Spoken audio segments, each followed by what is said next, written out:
첫 시간을 주님께 올려드립니다. 먼저 이 시간 어제의 날을 자복하며 회개의 기도를 드립니다. 저희들의 마음을 돌아봅니다. 저의 마음은 선한 것이 하나도 없습니다. 저희 안에 좌정하여 주시옵소서. 저의 마음이 청결케 되어 언제나 저희와 함께하고 계시는 살아계신 하나님을 바라볼 수 있도록 인도하여 주시옵소서. 오늘 말씀을 듣고 전할 때 성령 하나님의 인도하심을 구합니다. 예배를 마칠 때까지 모든 말씀이 성령 하나님이 주시는 말씀만 할 수 있도록 인도하여 주시옵소서. 예수 그리스도의 이름으로 기도하오며, 하늘에 계신 아버지, 오늘 제가 주님의 임재 안에서 살고 주님을 더욱더 기쁘시게 하기를 기도합니다. 주 예수님, 오늘 제가 저의 십자가를 지고 주님을 따르기를 기도합니다. 성령님, 오늘 성령님이 저를 충만하게 채워주시고 성령의 열매, 사랑과 희락과 화평과 오래 참음과 자비와 양성과 충성과 온유와 절제가 제 삶 속에서 익어갈 수 있도록 해주시기를 기도합니다. 아멘. 오늘 12시 베델에서 수요 아바드 예배가 있습니다. 오셔서 함께 주님을 예배하는 시간이 되시기를 바랍니다. 말씀을 나누겠습니다. 오늘 저희에게 주신 하나님의 말씀은 사도행전 22장 17절에서 19절까지의 말씀입니다. 저와 여러분이 함께 한 절씩 교독하도록 하겠습니다. 후에 내가 예루살렘으로 돌아와서 성전에서 기도할 때 황홀한 중에 봄에 주께서 내게 말씀하시되 속히 예루살렘에서 나가라. 그들은 내가 내게 대하여 증언하는 말을 듣지 아니하리라 하시거늘, 내가 말하기를 주님, 내가 주를 믿는 사람들을 가두고 또 각 회당에서 때리고 또 주의 증인 스데반이 피를 흘릴 때 내가 곁에 서서 찬성하고 그 죽이는 사람들의 옷을 지킨 줄 그들도 아나이다. 나더러 또 이르시되 떠나가라. 내가 너를 멀리 이방인에게로 보내리라 하셨느니라. 이 말하는 것까지 그들이 듣다가 소리를 질러 이르되 이러한 자는 세상에서 없애버리자.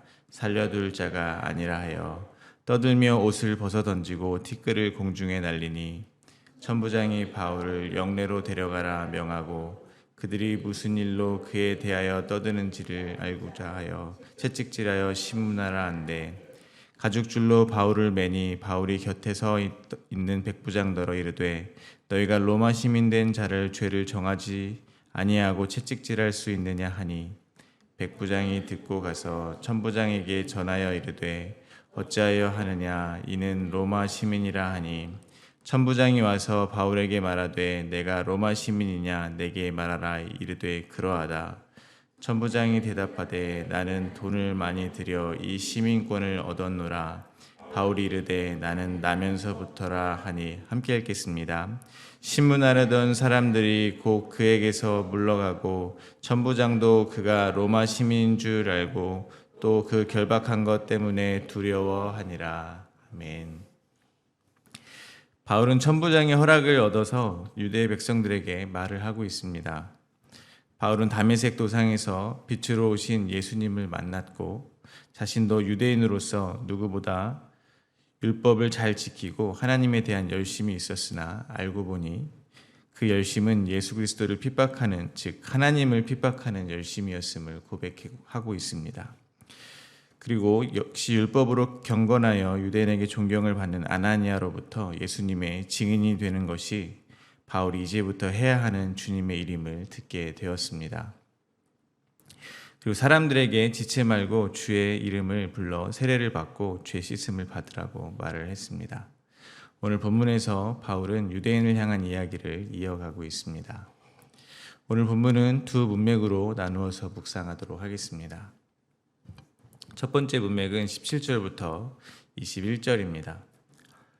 바울은 성전에서 기도할 때 환상 가운데 예수님께서 예루살렘에서 떠나 이방인에게로 보내리라 하셨음을 고백합니다. 두 번째 문맥입니다. 22절부터 29절입니다.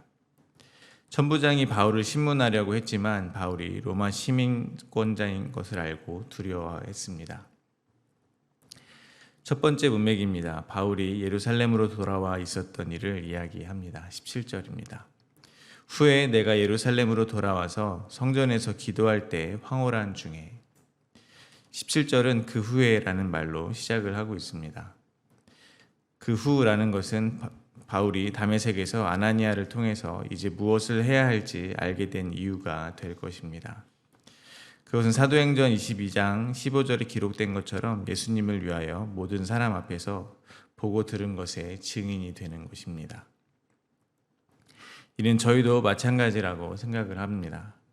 저희도 성령 하나님께서 저에게 임하셨고 그 후로는 예수님의 증인이 되는 삶을 살게 되어 있다는 것입니다.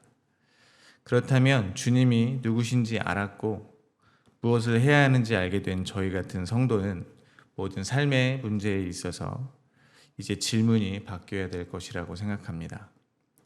저희가 살아가며 어떠한 문제에 닥쳤을 때 저희가 해야 하는 질문은 이제 어떻게 그 문제를 해결할 것인가, 어떻게 그 문제 속에서 살아남을 것인가에 대한 질문이 아닐 것입니다. 이제는 당면한 어려움의 수많은 선택의 문제에서 어떤 선택을 하면 내가 예수님의 증인의 삶이 될 것인가 라는 질문을 해야 한다는 것입니다. 왜냐하면 예수님의 증인이 되는 것이라는 목적은 이미 성도들에게 확실하게 정해졌기 때문입니다. 공부를 해도 예수님의 증인이 되기 위해 공부를 해야 합니다. 결혼을 해도 예수님의 증인이 되기 위해 결혼을 해야 하는 것입니다. 사업을 해도 예수님의 증인이 되기 위해 해야 한다는 것입니다. 그렇지만 모든 상황에서 저희가 예수님의 증인이 되는 선택을 잘하고 있는지 확신하기는 쉽지가 않을 것입니다. 따라서 오늘 본문 속 바울처럼 저희는 기도하기를 힘써야 할 것입니다. 초대교회의 성도들의 특징이라고 한다면 기도에 힘을 썼다는 것입니다. 성전에 모이기를 힘을 썼다는 것입니다. 힘썼다는 것은 노력했다는 말입니다. 성령이 임하셔서 저희를 예수님의 증인으로 분명히 이끌어 가시겠지만 믿음이 연약한 저희들의 입장에서는 지금 잘 가고 있는지 자꾸 의심이 드는 것이 사실이기 때문에 그렇습니다. 그래서 저희는 증인으로 부르심 받은 그 소명을 잊지 않기 위해서라도 오늘도 내일도 성도들이 모이기를 힘써서 서로 확인해주고 함께 예배하며 하나님을 기억하고 주님 오실 그날까지 소명을 다하기 위해서 각오를 하기 위해 함께 기도에 힘써야 하는 것임을 잊지 마시기 바랍니다.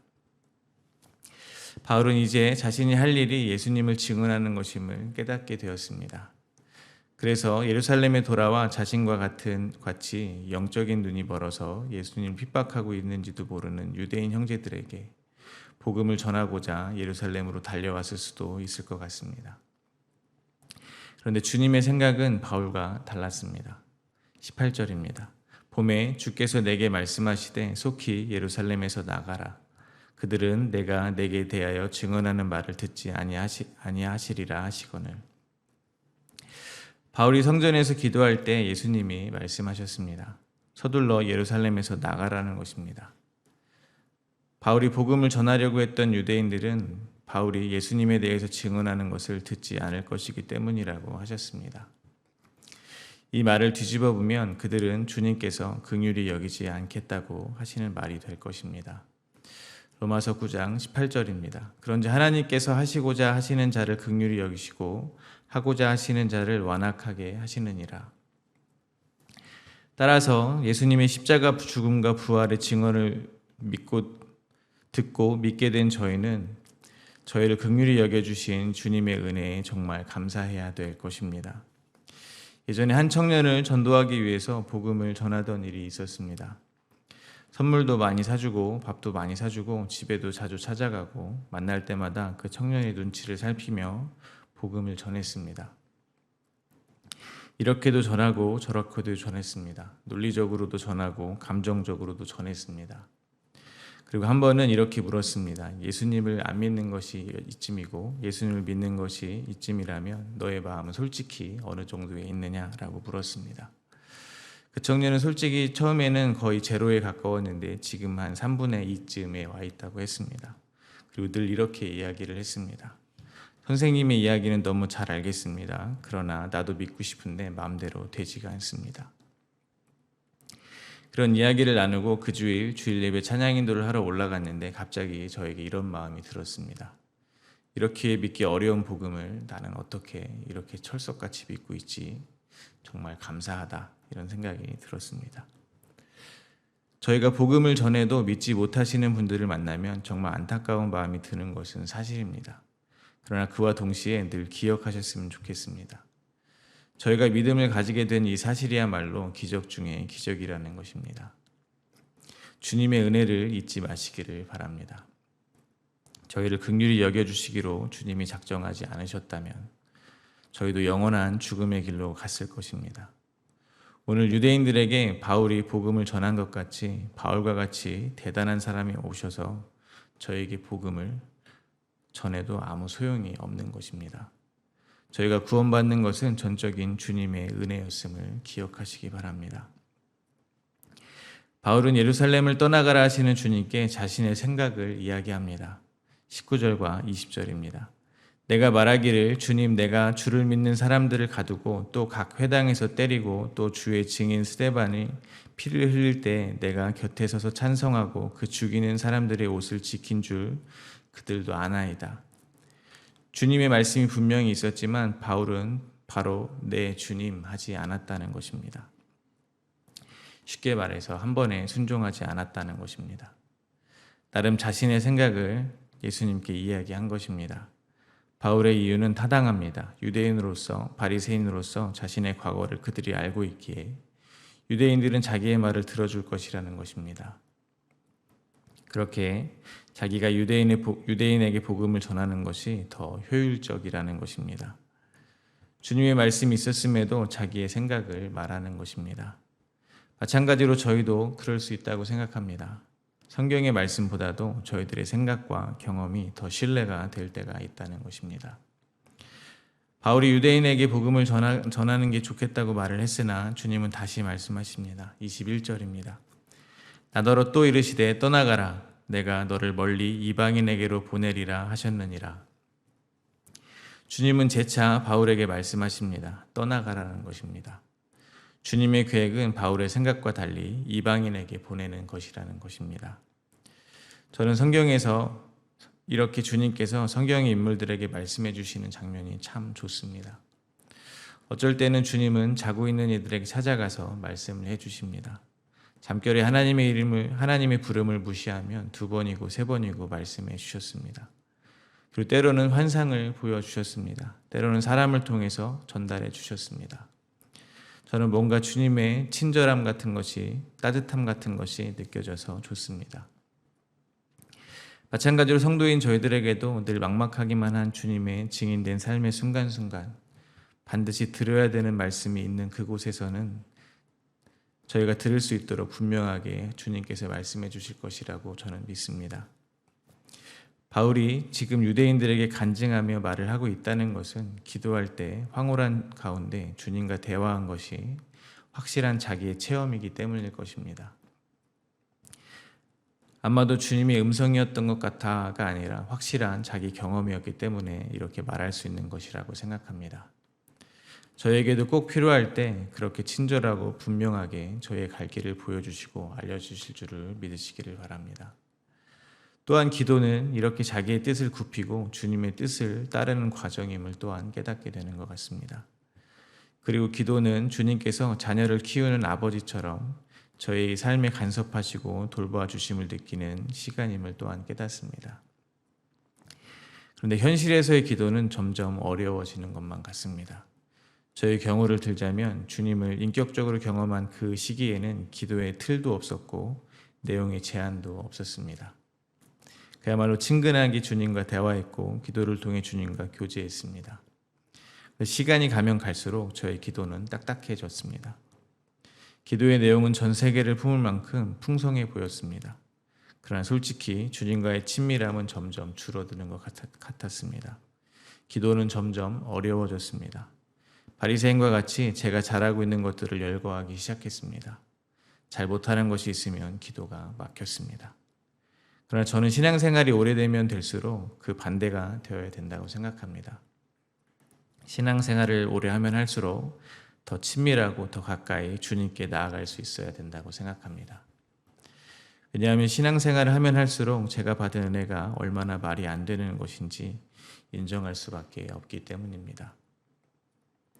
저 같은 죄인 중에 괴수를 오래 참으시고 긍휼을 베풀어 주신 주님께 제가 뭔가를 잘했다고 당당할 수 있었던 것은 애초부터 없었다는 것을 깨달았기 때문입니다. 주님과의 친밀한 교제인 기도를 회복하게 되시기를 간절히 소망합니다. 두 번째 문맥입니다. 바울의 간증을 듣던 유대 사람들은 분노합니다. 22절과 23절입니다. 이 말을 하는 것까지 그들이 듣다가 소리질러 이르되 이러한 자는 세상에서 없애버리자 살려둘 자가 아니라 하여 떠들며 옷을 벗어 던지고 티끌을 공중에 날리니. 저희는 누군가의 간증을 들으면 보통은 도전을 받습니다. 그의 삶에 쓰여있는 복음의 이야기를 들었기 때문입니다. 성경의 이야기가 눈에 보이는 듯 한 사람이 부름을 받아 광야를 걸어가며 결국 자신은 아무것도 아니며 오직 구속한 주만이 진리였고 길이었고 생명이었다는 고백이 간증이기 때문에 그렇습니다. 그러나 바울의 간증을 들은 유대인들은 오히려 분노했다는 것입니다. 옷을 벗어 던지고 먼지를 뒤집어 쓸 정도로 마음이 참담하다는 것입니다. 유대인의 입장에서 바울이 하나님을 모독했다고 생각이 들었기 때문일 것입니다. 그러나 그들의 마음을 좀 더 깊이 들여다보면 그들은 하나님이 모독을 당했다고 해서 화를 내는 것이 아닌 것 같습니다. 그들은 지금 바울이 간증을 통해서 전하고 있는 복음이 자신들의 삶을 부정하기 때문에 화가 나 있는 것이라고 생각합니다. 그들은 그리스도의 도를 전하는 바울을 죽이기 위해서, 즉 하나님을 위해 열심을 내고 있었는데 그것이 도리어 하나님을 핍박하는 일이었다고 하는 말을 들으니 화가 나는 것입니다. 그들은 자신들은 율법을 소유한 자로 이방인들과 차별을 두는 것을 당연하게 여겼는데 이제 예수님을 믿는 믿음으로만 구원에 이르는 차별 없는 하나님의 의를 들으니 화가 나는 것입니다. 복음 앞에 차별이 없어지는 것이, 즉 선택받은 민족으로서의 누려왔던 특권이 사라지고 이방인과 차이가 없어지는 것에 화가 나 있는 것입니다. 만약 유대인들이 바리새인들이 간증을 했다면 어떻겠습니까? 분명 하나님을 이야기할 것입니다. 그러나 그 내용은 자기의 신앙이 신실했다를 자랑할 것입니다. 하나님의 은혜를 이야기하면서 결국 사람들이 자기를 추앙하게 만들었을 것입니다. 왜냐하면 그들의 이야기는 바울의 이야기처럼 자신이 예수를 핍박하는 죄인이었으나 주님을 만나 회개했다는 간증이 아닐 것이기 때문에 그렇습니다. 그들의 이야기는 온통 자신은 실패 가운데 있었지만 주님의 은혜로 다시 성공했다. 자신은 가난 가운데 있었지만 주님의 은혜로 다시 부유한 사람이 되었다. 이러저러해서 주님의 은혜로 나는 이렇게 다시 성공한 사람이 되었다 등의 자기와 자신을 도와준 하나님에 대한 이야기일 것이기 때문입니다. 그러한 이야기는 사람들이 좋아하게 되어 있습니다. 왜 그렇겠습니까? 사람들도 그런 주님의 은혜가 임한 성공 스토리의 주인공이 되고 싶기 때문일 것입니다. 그러나 저의 간증은 결코 신앙을 지킨 믿음 좋은 내가 주인공이 되어서는 안 될 것입니다. 저희의 간증은 언제나 죄인된 나는 간 곳 없고 구속한 주만이 증언되어야 할 것입니다. 천부장은 부하들에게 바울을 채찍질하라고 지시했습니다. 그 이유는 바울에게 무슨 죄가 있는지 알아내기 위해서입니다. 그러나 바울의 곁에 있던 백부장은 바울이 로마 시민권을 가지고 있음을 밝혔습니다. 그리고 로마 시민권을 가지고 있는 사람을 적법한 사법 절차 없이 채찍질하고 신문하는 것이 불법임을 지적했습니다. 이에 천부장은 다음과 같이 말을 합니다. 28절과 29절입니다. 천부장이 대답하되 나는 돈을 많이 들여 이 시민권을 얻었노라. 바울이 이르되 나는 나면서부터라 하니 신문하려던 사람들이 곧 그에게서 물러가고 천부장도 그가 로마 시민인 줄 알고 또 그 결박한 것 때문에 두려워하니라. 오늘의 상황을 보자면 바울이 마치 죽음을 두려워하는 것처럼 보입니다. 신문을 받는 상황에서 자신이 배설물로 여겼던 로마 시민권자라는 세상에서의 가치를 사용해서 상황을 모면하는 것처럼 보입니다. 물론 사람이라면 두려웠을 것입니다. 그러나 성경에 읽는 저희는 죽음의 상황에서도 담대한 바울을 기리는 것보다 중요한 것이 있습니다. 바울로 하여금 로마에 가서 복음을 전하게 하고자 하는 성령 하나님의 역사하심을 이 스토리 가운데 읽어내는 것이 더 중요하다고 생각합니다. 바울이 로마에 가기 위해서는 지금 죽으면 안 된다는 것입니다. 마찬가지로 저의 삶을 회고할 때 저희가 성도로서 얼마나 신실했느냐 아니었느냐가 아니라 언제나 함께 하신 성령 하나님의 역사하심을 발견한다면 앞으로 다가올 시험에서도 함께 하실 성령 하나님을 생각하며 조금 더 용기를 낼 수 있을 것이라고 생각합니다. 또 한 가지 생각해 볼 것은 로마 시민권이라는 신분이 바울로 하여금 천부장이라는 세상 권세자의 심판을 면하게 했다는 것입니다. 마찬가지로 저희가 가지고 있는 신분이 있음을 기억하게 됩니다. 빌립보서 3장 20절입니다. 그러나 우리 시민권은 하늘에 있는지라 거기로부터 구원하는 자 곧 주 예수 그리스도를 기다리노니. 성도의 시민권은 하늘에 있습니다. 이 땅의 권세자들이 저희를 어찌하지 못한다는 것입니다. 단지 성령 하나님께서 저희들로 하여금 예수 그리스도를 위하여 보고 들은 바를 전하는 증인으로 삼기 위해서 허락하신 삶의 희노애락이 있을 뿐입니다. 그러나 그것으로 인해 저희가 어떻게 될 수 없다는 것입니다.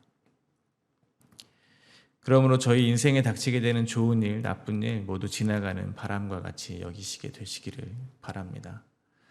성령 하나님의 인도하심에 따라 저희의 인생에는 차근차근 복음이 쓰여지고 있음을 믿으시기를 바랍니다. 또 하늘의 시민권이 좋은 이유는 저희가 주 예수 그리스도께 속한 자이기 때문입니다. 저희가 얻을 유익이 많아서가 아니라는 것입니다. 만약 제가 돈이 아주 많은 부자라고 했을 때 저희 아이가 아버지인 저를 사랑하는 것이 아니라 저에게 받을 유산만에 관심이 있다면 그것만큼 슬픈 일은 없을 것입니다. 그러므로 저희는 하늘나라의 시민권을 단지 로만 시민권보다 힘이 조금 더 센 어떤 종류의 시민권 정도로 여겨서는 안 될 것입니다. 오히려 하늘에 속한 시민권은 그러한 힘의 논리와 관점으로 세상을 바라보는 것에서 성도들을 빠져나오게 할 것입니다. 그래서 하늘에 속한 시민권을 가진 성도는 세상 사람들이 돈을 주고 사고 싶을 만한 힘을 과시하는 것이 아니라고 생각합니다. 하늘에 속한 시민권을 가진 성도는 주님께 저희 삶의 주권을 내어드리며 날마다 자기가 부인되고 자기 십자가를 지는 삶을 사는, 한마디로 힘이 빠지는 삶을 살게 되어도 오직 저희가 주 예수 그리스도께 속한 자라는 사실만으로 기뻐할 수 있는 자로 지어져 가는 중임을 잊지 마시기를 바랍니다. 말씀을 맺겠습니다. 저의 삶의 이야기가 복음이 되기를 간절히 바랍니다. 바울의 이야기처럼 복음으로 인해서 자신이 부인된 이야기를 하게 되시기를 바랍니다. 복음으로 인해 더 이상 자기가 원하는 것이 아니라 주님이 이끌어가는 대로, 끌려가는 대로 무력하게 끌려왔다는 이야기를 하게 되시기를 바랍니다. 하늘에 속한 사람으로 살며 자기를 부인하고 날마다 십자가를 지는 그리스도의 삶을 살게 되시기를 바랍니다.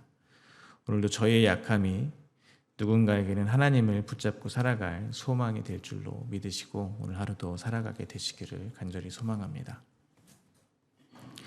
오늘 주신 하나님의 말씀을 생각하며 함께 기도하겠습니다.